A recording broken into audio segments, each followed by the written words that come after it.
Hey, welcome back to JG3 Reviews. My name is James, and today I've got another fountain pen, and this one kind of violates one of my rules. It might violate two of them, actually, but we won't get into all of that.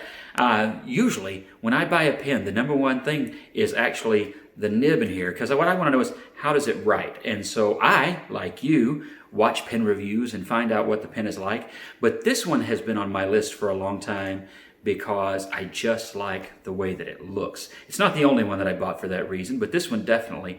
I wanted this green resin. This is the Moonman M800. It looks a lot like another pen. We'll talk about that when we get into the design. But I love the way that this pen looks. I wanted to share it with you. It's a pen that is affordable for most and get a lot of bang for the buck in terms of its looks. But let's talk about those looks, and to do that, we'll flip the camera and get a little closer. All right, let's take a look at the Moonman M800. Now, I really like the design of the pen. I've told you that already. And I love this green resin, which I've probably told you already. One of the things that I love about it is the depth of what's called chatoyancy. And that's the depth you see here as the differences in the material and the shades of the material show through, and hopefully they will come through in this. There you go. That's a good angle to hit. You see that shimmer inside. That's what's kind of cool, and just the depth of the material. And there, you can even see through this one, there are transparent parts. You can see the converter inside the pen. But what I really like is the mix and shades of this material. Very, very cool. Kind of reminds you, I don't know, at the moment it reminds me of looking at a trout, and you see that same kind of play of light on some of the scales, and I always just think that's really, really cool. So that was the number one reason that when I looked at this pen, I thought, I gotta check this thing out. This looks really, really cool. So there's that. The similarities, of course, to the Momento Zero would be the wheel and the clip.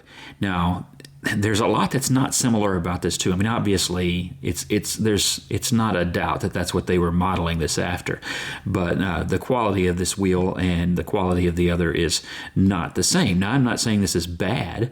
I have no idea if there was something on this pen that I thought later might, after a long term of use, where I would expect there to be that weakest part that might fail.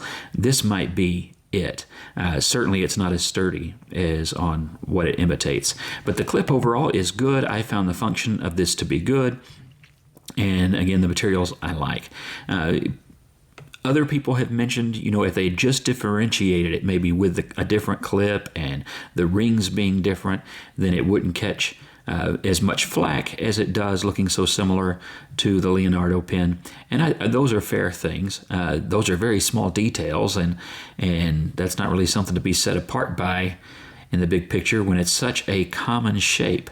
But there are things about this pen that they could have done differently and just differentiated themselves. And Moonman are talented enough that they should have and could have, and so that's too bad. And I would love for them to come out with an original Moonman pen with this resin, and I would be even more enthusiastic about it then.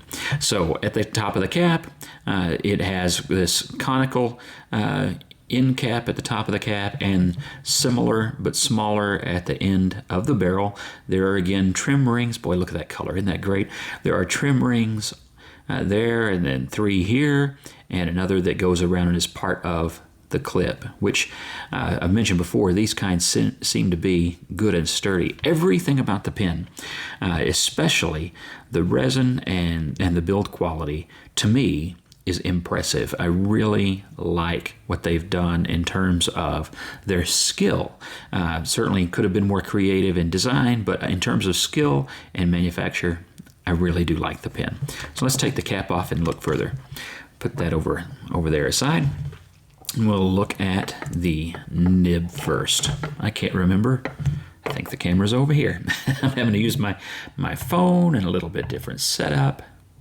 And I can't get that to focus at all. There we go.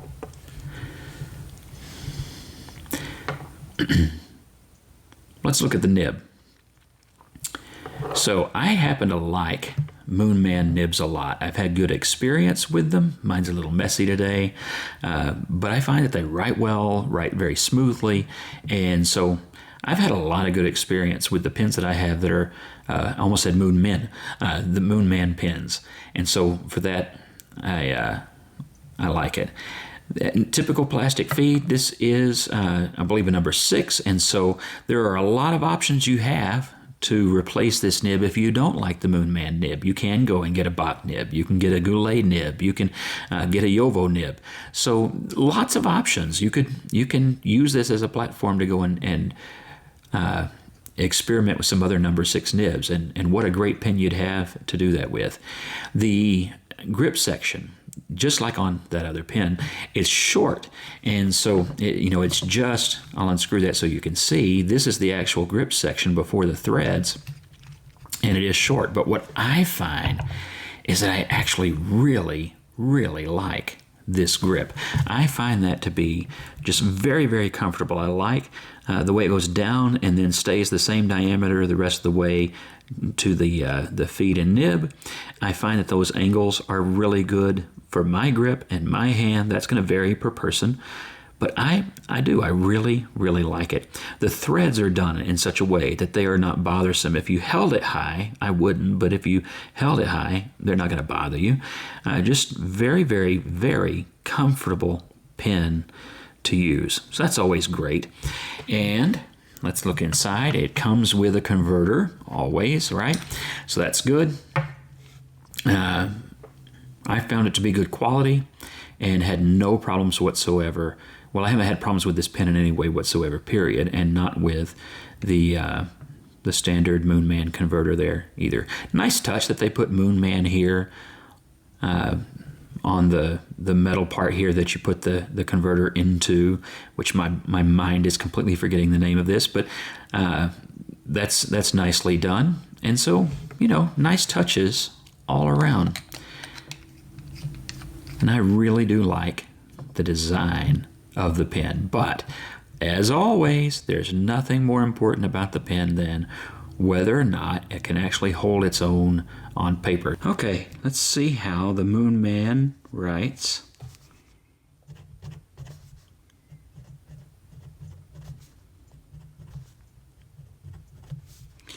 This is again the M800. That's the model number. And this is a medium nib. And I find that it writes quite well. I believe, I'm really sure that this is a Lamy blue. I'm knocking things around here on the desk. I believe this is a Lamy blue because I think when this pen came in, I was on my way to the office from the mailbox, and so I inked it up at my desk, and that's what's on my desk. That's what I keep there, and all the rest of my inks I keep here at home. And I haven't run out yet. Well, that might not be true. I might have refilled it once already.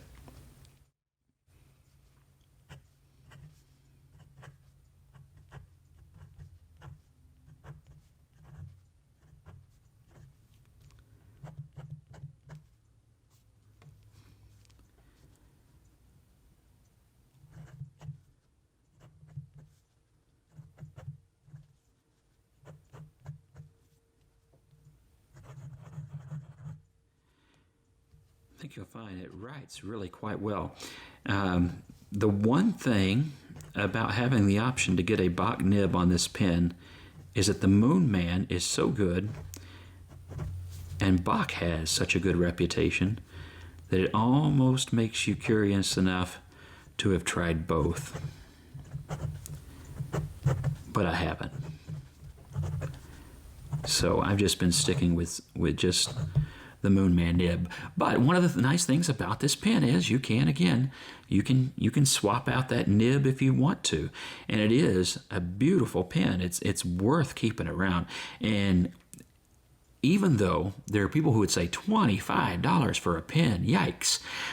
Yeah, well, for a special occasion pen, for some they might consider it. For some, they're going to consider that very inexpensive. Fountain pens just have such a wild range of prices. But I'm going to say this, for this kind of material and this kind of craftsmanship, this is an absolute bargain. And when you compare it to other pens that are made of nice resins like this, regardless of where they're made or by whom they're made, it's a bargain. And then I don't know, I'm just very impressed with how well the pen actually does write. And that nib, I just can't believe sometimes how smooth that really is.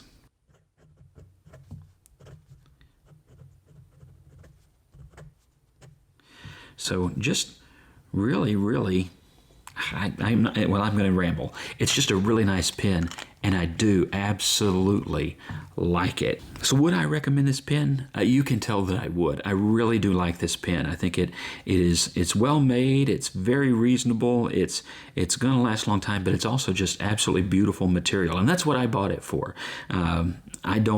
It could have been an entirely different shape. That wouldn't have changed my mind, and it would be better if it were. So, if somebody from Moonman's listening, guys, differentiate it from the other pen, because you really have made an awesome pen, and a different shape would remove what little criticism there really is. But I do really like this pen. For size comparison, here is the FPR Guru that I'm reviewing soon, and here is the Parker Vector that I just reviewed. That gives you some idea. Maybe another popular pen that I have sitting here, it would be the Jinhao X450. That gives you some idea of the size of the pen. But I do like it. I really do. God bless you. Have a great week. Like and share, subscribe, all that good stuff. And maybe somebody will find a pen here that they like that will bring them into the fountain pen world too.